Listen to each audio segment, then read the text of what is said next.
Hi there, my name is Cupicate, and welcome back to Clangen with Moon Clan, our Royal Blood Challenge clan. So this is Moon Clan after Sun Clan had tragically pretty much just fell apart, especially after our queen died. We've had the first episode and we've got quite a few cats already in this clan. I'm feeling way more encouraged that we're actually going to get farther than we did before. So it's been a while since I've posted and I'm glad to be back now. I think that I and you guys also need a refresher on the cats of Moon Clan. So we have Sparrow Star, our king and our leader. He is wanting to get to know Rowan Pelt better. Please give me children. I need you two to has babies and give me children. Can this be a thing? Please, I need this in my life. We have Rowan Pelt, who is currently injured and is wondering how Slowfoot is doing. And Slowfoot was going to actually be Rowan Pelt's apprentice, but because Slowkit into Slowpaw was a peasant, it was deemed unworthy, and so a different cat ended up mentoring Slowfoot. But that doesn't mean that Rowan Pelt doesn't have a little heart in wanting to have an apprentice one day. Maybe she'll have kits, and that will help a little bit. We have Tangle Freckle, our royal doctor. He is watching over kits that we don't have. Maybe he's dreaming. Maybe it's a vision. I mean, after all, he is our med cat. He could be having a vision of future newborn kits. I hope that is the way. I would love to see kits. I would love to see kits in this episode. We have Emmy Tooth, who was a former kitty pet. She joined after... I can't remember. Did she receive a scar on her face or did she come with one? I'll have to look back at the first episode. But the clan has accepted her in as one of the peasant ranks. She could possibly fight to be a knight, but because of the scar on her face, she will never be a noble. We have Quilltooth. Quilltooth is a knight of Moon Clan. And he's trying to set a good example for the younger cats, especially since all of our younger cats for the moment are mostly peasants. Frozen Sun is feeling a bit down today. She is a royal mentor, so she will be mentoring any royal kits that are born. We have Clovertooth, our noble mentor, so if any noble kits are born, he will be the one. And Clovertooth has definitely become a fan favorite. I absolutely adore him. I can't wait to see where he goes in our journey with Moon Clan. We have Zim, who was a former loner. She's currently injured. She has taken the place of a peasant, but she could potentially work up in the ranks to be a knight and maybe even a noble. We have a Needle Moth, who mentored Merkblink. I do love Merkblink. Needle Moth is a peasant. She has received quite a large scar. She will probably only ever be able to become a knight, but a mighty knight I think she would be if she decides to take the trial. And here is Slowfoot, who is now grown up a little bit. He's still a peasant, but a beautiful one, and I do see him fighting for knighthood and maybe even going for some type of nobility. We have Merkblink, another peasant, who I could also see becoming a noble if fighting hard enough. She is beautiful with her agouti pelt. I love her pelt. I want to do art of her immediately. We have Icy River, one of our knights. She is an older senior knight, but she does watch over the camp and make sure to keep it clean, keep the young apprentices safe, and she even takes special love and pleasure in watching over the peasants because that, in her mind, is her duty as a knight, to not only protect the king and queen, but to protect the peasants and the other cats that still need to be fed, still need shelter, still need care. And that is all of our cats, and all of them seem to be in a good mood and very healthy for the most part. We have a few injured cats, but they'll come through. I think in the beginning here, I'm going to go ahead and do a couple patrols just to see where we stand. And then I might actually have some of our peasants who are old enough go through a trial to see if they can become a knight. So during our first patrol, it looks like Needlemoth came face to face with an angry fox. She attempted to fight them off as much as she could, but she did end up getting a bite wound. However, when she returns injured, instead of looking at this as a failure, our king, Sparrow Star, is going to look at Needlemoth and say, "You have protected the camp from an angry fox. You may have suffered a wound, but I do not see this as a failure. So I will not count this as a mark against Needlemoth because they did fight the fox off." Our Merkblink is all grown up. Look at her. I'm really glad to see so many patrols succeeding today, especially since last time I actually messed up and said one cat didn't succeed when they actually did catch the bird, which I did remove that mark, by the way. But they are catching prey. We haven't had any patrols that have been a failure so far. Oh my. So on the 10th moon, quite a bit happened. A rogue waits on the border for a patrol, asking to join the clan. The rogue decides to keep their old name Hare. So we're going to see who Hare is after I read the rest of this. Now this one kind of scares me a little bit. Tangle Freckle disappears for a few days, then returns to camp with a blue leather collar around their neck.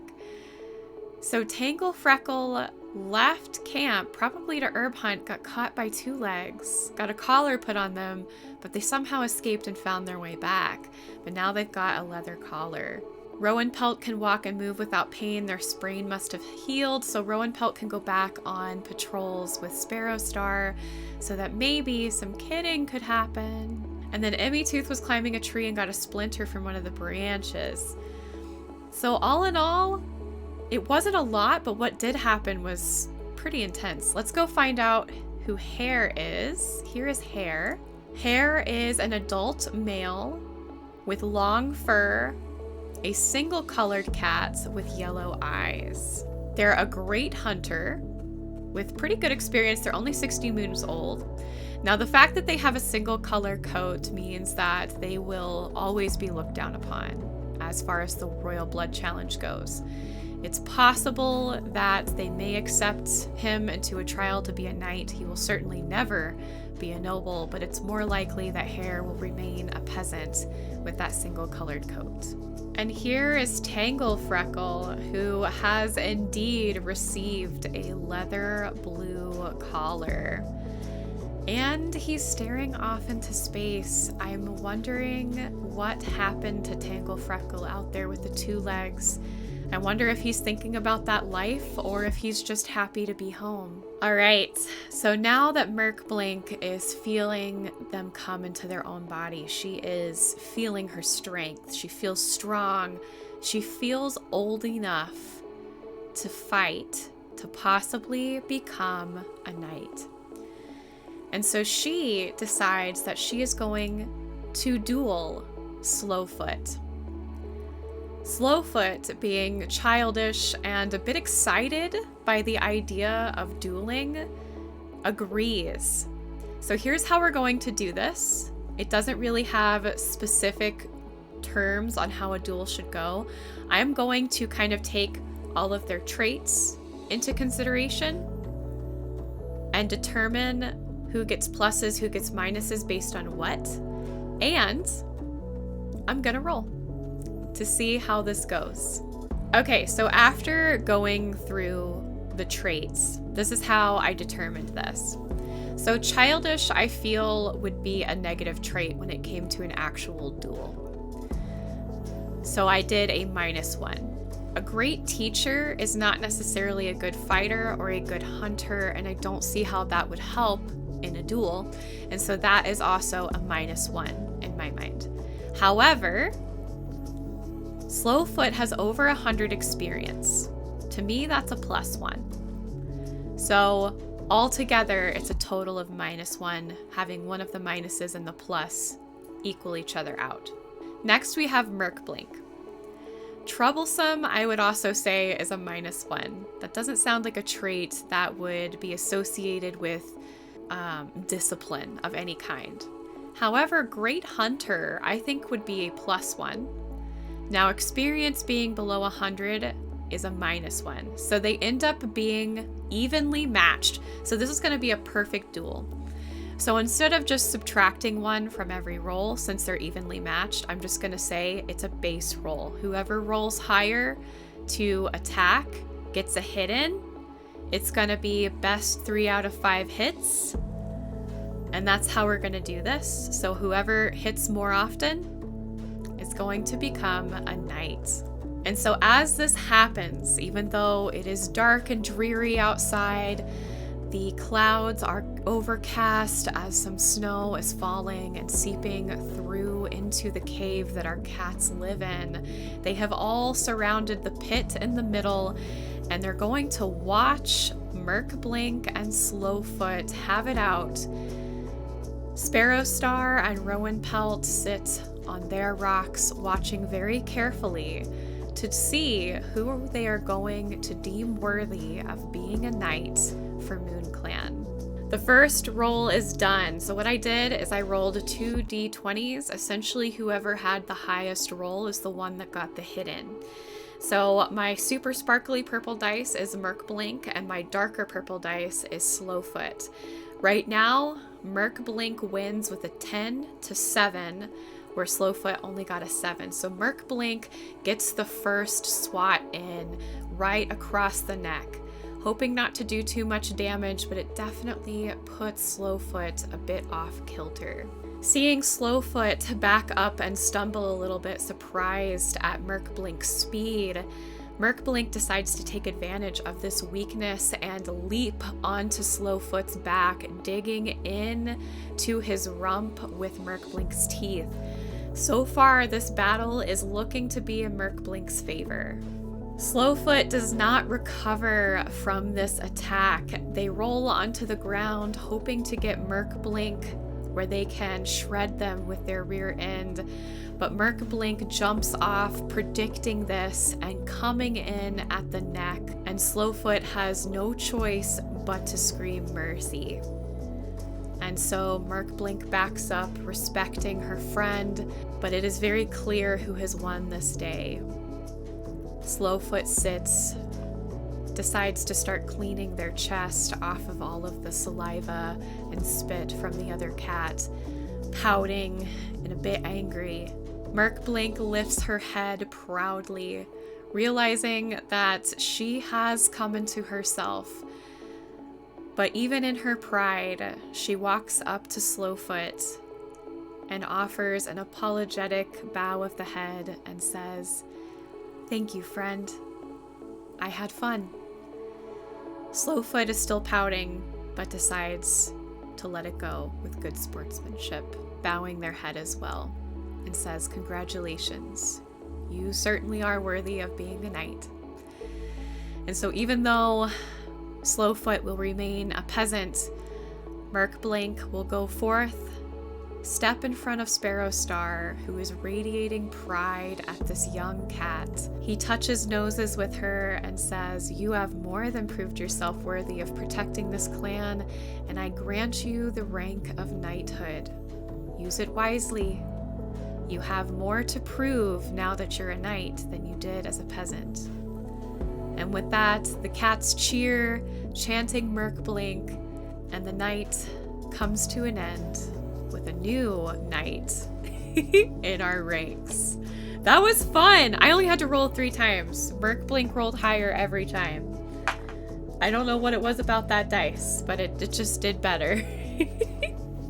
So now we can go to our cat list and we can change Merkblink's status to Knight of Moon Clan. Oh dear, this is not good.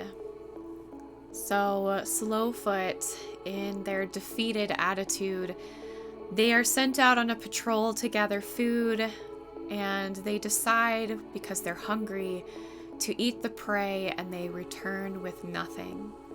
This does not go unnoticed, and Immytooth, even though she doesn't want to rat out her fellow clanmate, does not deny that he ate the food. And so Slowfoot will have a point against him. Oh, what have we here? More surprises. Maybe this is what Tangle Freckle was dreaming or having a vision about. So it looks like Tangle Freckle ended up finding a queen who was desperate after giving birth to a newborn litter. So Tangle Freckle was able to save her. We have Belio Horn. I probably butchered that. Let me know if there's a certain way I'm supposed to say that. Mine Kit and Wheat Kit have joined the clan thanks to Tangle Freckle being able to save her after having a rough birth. So let's look at these kits. So here is Belio Horn. She is a beautiful young female with an agouti pelt. It's a very popular coat for this particular playthrough. Fur length is short, blue eyes, which we can't see. She's a fantastic teacher. She's confident in her experience, but only 45 moons old, which is pretty amazing. And here are the newborns, and they're so smooth and cute, and I love them. So Mine Kit is a young little female with a tabby pelt, pale blue eyes, short fur length. She's quite bouncy, even though she's just been born. She is precious, and she has a little sister, Wheat Kit, who is also classic, not a tabby pelt, but I guess classic tabby, but classic pelt with yellow eyes, short fur length. She's a bit of an attention seeker, but she's so cute. We do have newborns. So Tangle Freckle must be a little more in tune with visions than we originally thought they were. That's amazing. And for our final patrol today, our two wonderful royals, our king and our queen, are going to go on a date. I am hoping that somehow they can find an even better way to connect so that they can look upon these new kits that have joined the clan and decide that they want that too. I'm crossing my fingers. So Sparrowstar approaches Rowan Pelt asking if they wouldn't mind showing Sparrowstar their hunting techniques and perhaps doing some training with them. So they're going on a training date. The cats go out together in the late of day. As the mountains catch the last of light, Rowan Pelt goes through their tricks, showing Sparrowstar how they shift their balance and make less noise on unstable scree slopes. As Sparrowstar watches with eyes that Rowan Pelt notice are a bit too admiring for what's just a little trick. They smirk, showing off a little. Oh, this is good. This is what we want to see for our royals. So with that, I'm going to go ahead and skip to the next moon, but we will have to end the episode after that. I'm just really hoping I'm going to see the expecting kits soon. No! That's all right. Needle Moth bite wound healed, so that's good. However, Quilltooth was seen taking food from a two-leg. I would definitely see that as a bad thing. I'm gonna have to give Quilltooth a mark against him for that. Him for that. But ME2's small cut has healed up nicely. That is really all that's happened on this moon. We're still hoping for kits for our royals. We can't have a royal family without kits. All right, y'all, I hope you liked this episode. If you did, tickle and poke that like button, subscribe to join our family if you haven't already, and jingle the bell to get notified of when I post more ClanGen videos. Also, feel free to join Discord or follow me on Twitch. Both of those are in the description below. I love you guys. Thanks again for watching, and I will see you next week for more of Moon Clan with our Royal Blood Challenge. Bye!